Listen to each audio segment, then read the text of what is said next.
Bonjour à tous, soyez les bienvenus sur notre chaîne InfDR Consulting. Je suis Alain Tapé, ingénieur informatique. D'accord. Merci à ceux qui sont déjà abonnés à notre page et merci aussi à ceux qui viennent d'arriver. Voilà. Nous avons précédemment fait, on va dire, deux vidéos. Déjà, la première vidéo c'était pour la présentation de l'implémentation de GLPI. D'accord. Et là, nous sommes à notre troisième vidéo qui va, on va dire, consister à finaliser l'installation de GPI. La vidéo précédente, c'était l'installation de WAMP Server et configuration de WAMP Server, base de données, modification des fichiers PHP. Voilà. Donc, sans plus tarder, nous allons commencer la troisième partie qui est l'installation de GLPI. Alors, pour notre TP, nous l'avons dit précédemment, nous utilisons VMware Workstation. Voilà, pour pouvoir faire l'installation de GLPI. Donc, c'est un système Windows 10. Ok. Précédemment, nous avons déjà téléchargé GLPI. Nous avons déjà transféré le dossier GLPI dans la racine dans le disque local. Voilà, le disque local C où on avait déjà installé WAMP Server.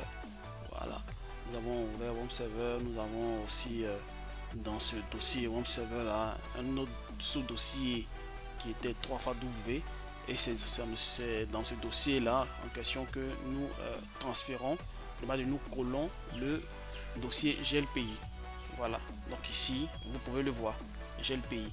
Donc le chemin c'est disque local C, la racine, d'accord, WAMP 64, d'accord, et ensuite W, 3 fois W, et là nous collons le dossier GLPI où à l'intérieur vous allez retrouver tous les dossiers de GLPI. Ok, donc avant de commencer, nous nous assurons que tous nos services ont bien démarré. D'accord, ce service au niveau de WAMP Server, donc c'est marqué tous les services sont lancés. Super. Donc maintenant on va fermer tout ça vu que ce n'est plus utile. On a déjà créé la base de données qui est infdr. D'accord, ici on n'a plus besoin de ça, donc on va ouvrir une nouvelle page et nous allons partir faire la configuration de notre GLPI. Donc on avait dit que c'était quoi, localhost, hein? D'accord, donc on tape localhost. Voilà, c'est déjà saisi ici. Donc ok, nous faisons entrer. Super, là nous avons l'interface par défaut de GLPI pour pouvoir faire l'installation. Donc vous avez plusieurs langues, hein? Vous pouvez choisir la langue de prédilection. Ici nous allons prendre le français, nous sommes francophones. Voilà, donc nous faisons ok. Ici ça c'est les licences, hein? Voilà, vous pouvez traduire. Voilà. Et nous on va simplement, on va suivre le process, hein? Continuer. Voilà, continuer. Là on nous demande de pouvoir faire l'installation ou la mise à jour de GLPI. Bon, pour la mise à jour, vous vous rappelez sur la page officielle de GLPI, la version que nous avons eue c'était la dernière version, hein, stable, qui était 10.0.18. D'accord, donc nous n'allons plus revenir sur des mises à jour. Bien entendu, si nous avons fini d'implémenter GLPI qui a des mises à jour, nous notifierons ça bien sûr. Voilà, et à la suite on pourra faire la mise à jour. Pour l'instant nous faisons installation. Super. Alors là nous cliquons sur installer. Et très important, toutes les corrections que nous avons fait dans la précédente vidéo en partant dans le fichier php.ini, c'était fait à dessein au fait. C'était pour éviter que ici on ait des erreurs. Voyez-vous ici, là, on vous donne des warnings en vous disant que par exemple là je prends la configuration de sécurité pour les sessions. Et nous ici permet de s'assurer que la sécurité relative aux cookies de session est renforcée. Et là, ils nous disent juste en bas, en warning, la directive PHP session cookies HTTP online devrait être définie en on pour prévenir l'accès aux cookies depuis les scripts côté client. Si vous vous rappelez, on l'avait déjà fait, hein, mais sans doute peut-être on l'a pas bien enregistré, donc on sera obligé de partir le refaire.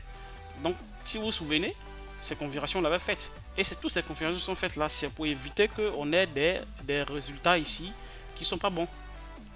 Et très important, pour les tests effectués ici, tout ce qui est requis doit être validé. Sans quoi, on ne peut pas installer GLPI. D'accord. Ici, nous pouvons l'installer parce que nous avons ici continuer. Donc ici, nous n'allons pas le faire. Il faudrait qu'on s'assure que cet élément là soit vraiment en on. Donc on va repartir là.